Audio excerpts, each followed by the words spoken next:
कभी कभी ऐसा होता है ना कि भरोसा शक में बदल जाता है। आज हम एक ऐसे ही परिवार की कहानी में चलेंगे जहां रात के अंधेरे में छुपा एक राज रिश्तों की पूरी नींव हिलाने वाला था। कहानी की शुरुआत होती है एक गहरे शक से। एक ऐसा शक जो एक ससुर के मन में अपनी ही बहू के लिए पनप रहा था। जरा सोचिए, उस बुजुर्ग के दिल पर क्या बीत रही होगी जब वो रोज रात को अपनी बहू को अंधेरे में कहीं जाते हुए देखता था। चलिए इस राज की तह तक चलते हैं। तो पहला हिस्सा है शक की एक रात। कहानी हमें एक ऐसे घर में ले जाती है जहां रिश्ते तो हैं पर शायद बातचीत की थोड़ी कमी है। और बस इसी खामोशी में एक ससुर की चिंता धीरे धीरे शक का बीज बो रही थी। देखिए, घर में ज्यादातर बस दो ही लोग रहते थे, रमेश जी और उनकी बहू नेहा। उनका बेटा अपने काम के सिलसिले में अक्सर बाहर ही रहता था और इस वजह से ना घर की खामोशी और भी ज्यादा महसूस होती थी। मतलब ऐसी खामोशी जहां हर छोटी सी आहट पर भी कान खड़े हो जाएं। और फिर ये सिलसिला शुरू हुआ जिसने रमेश जी के मन में सचमुच खलबली मचा दी। हर रात जैसे ही घड़ी में 2 बजते, नेहा चुपचाप दरवाजा खोलकर बाहर निकल जाती। ये कोई एक बार की बात नहीं थी, ये तो एक पहेली बनती जा रही थी। अरे 1 या 2 दिन की बात होती तो शायद वो नजरअंदाज भी कर देते, लेकिन जब ये लगातार पूरे 7 दिन तक चला तो एक मामूली सी लगने वाली बात उनके मन में एक बहुत बड़ा सवाल बनकर चुभने लगी। लेकिन वो जा कहाँ रही थी? बस यही एक सवाल था जो रमेश जी के दिमाग में हर वक्त घूम रहा था। उनका मन हजारों तरह की आशंकाओं से भर गया था। आखिर आधी रात को ऐसा कौन सा राज था जिसे वो सबसे छिपा रही थी? तो अब आते हैं कहानी के दूसरे हिस्से पर, मंदिर का सच। अब कहानी उस मोड़ पर पहुंचती है जहां शक और सवालों से तंग आकर रमेश जी ने फैसला किया कि वो खुद ही अंधेरी गलियों में जाकर सच की तलाश करेंगे। उस रात रमेश जी का इरादा बिल्कुल पक्का था। उन्होंने मन में ठान लिया था, आज वो सिर्फ देखेंगे नहीं बल्कि पीछा करेंगे। आज सच चाहे जो भी हो, वो अपनी आंखों से देखकर ही रहेंगे। और जैसे ही नेहा घर से बाहर निकली, घर का वो सन्नाटा जैसे टूट गया। अब उस अंधेरे में 2 साए थे, एक आगे चल रहा था और दूसरा दबे पांव ठीक उसके पीछे।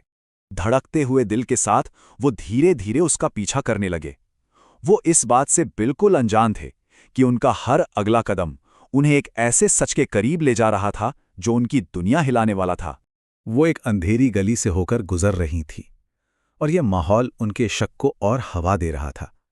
मन में ख्याल आ रहा था कि भाई, ऐसी सुनसान जगह पर कोई भला क्यों आएगा? उनका दिल बुरी तरह घबरा रहा था। लेकिन ये उन्होंने कभी नहीं सोचा था। उनके मन में तो हजारों गलत ख्याल आए थे, लेकिन सच ये था कि नेहा एक पुराने सुनसान मंदिर के बाहर खड़ी थी। इस मंजर ने तो रहस्य को सुलझाने की जगह और भी गहरा कर दिया। और फिर मंदिर की सीढ़ियों से एक आवाज आई, एक ऐसी आवाज जिसने सचमुच रमेश जी के पैरों तले जमीन खिसका दी। नेहा किसी से मिलने नहीं आई थी, वो तो रोते हुए अपने पति की नौकरी बचाने के लिए भगवान से प्रार्थना कर रही थी। जरा यहां देखिए, शक और हकीकत में कितना बड़ा फासला होता है। एक तरफ रमेश जी का मन था जो बुरे से बुरा ख्याल सोच रहा था, और दूसरी तरफ एक पत्नी की निस्वार्थ प्रार्थना थी जो अपने परिवार के लिए अकेले में आंसू बहा रही थी। ये सुनते ही रमेश जी के पैरों तले जमीन खिसक गई। बस उस एक पल में उन्हें अपनी छोटी सोच पर, अपने उस शक पर खुद से नफरत सी हो गई। सच इतना पाक था कि उसने उनके सारे वहम एक ही झटके में तोड़कर रख दिए। और अब आता है कहानी का आखिरी हिस्सा, कहानी की सीख।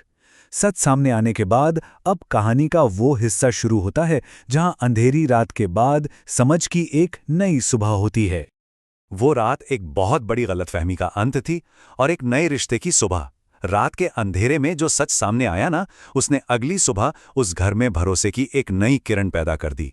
रमेश जी के ये शब्द, ये सिर्फ एक वादा नहीं थे, बल्कि ये उनकी तरफ से एक माफी थी, एक आशीर्वाद था, और इस बात का यकीन था कि अब वो हर हाल में नेहा के साथ खड़े हैं। ये लाइनें रिश्ते की पूरी खूबसूरती को बयां करती हैं। ये घटना रमेश जी के लिए जिंदगी का एक बहुत बड़ा सबक बन गई। उन्होंने सीखा कि कभी-कभी जो हमें दिखता है, सच उससे बिल्कुल अलग होता है, और कभी-कभी हमारी अपनी आंखें भी हमें धोखा दे सकती हैं। और यही इस पूरी कहानी का सार है। रिश्ते भरोसे की बहुत ही नाजुक डोर से बंधे होते हैं और शक की एक छोटी सी चिंगारी भी उसे जला सकती है। किसी भी नतीजे पे पहुंचने से पहले सच को जानने की कोशिश करना, शायद यही रिश्तों को बचाने की सबसे बड़ी समझदारी है।